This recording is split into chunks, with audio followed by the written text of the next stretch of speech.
Welcome to video number 6 in the EPIC series.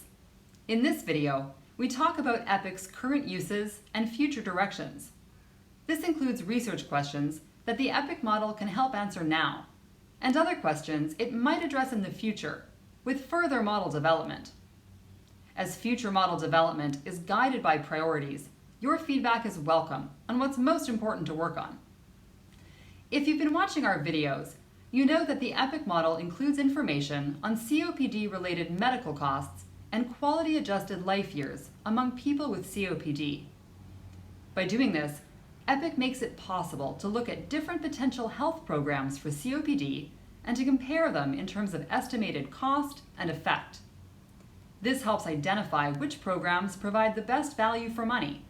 In other words, the greatest effect for the lowest cost.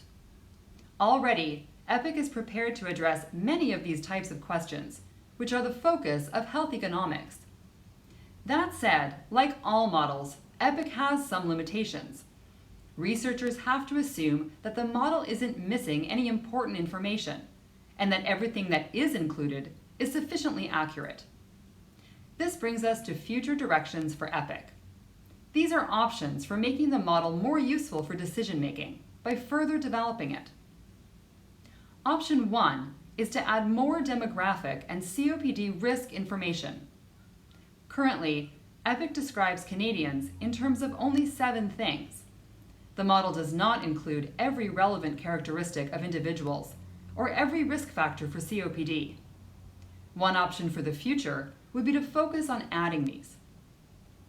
Option number 2 is to add more information about COPD experience.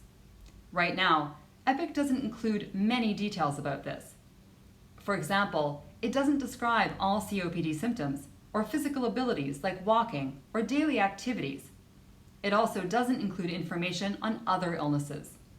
One option for the future would be to focus on adding these.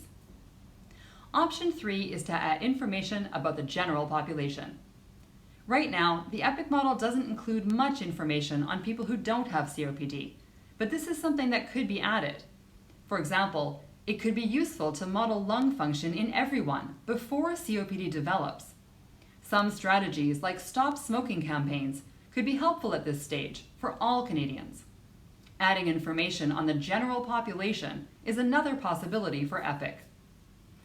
Option number 4 is to address uncertainty.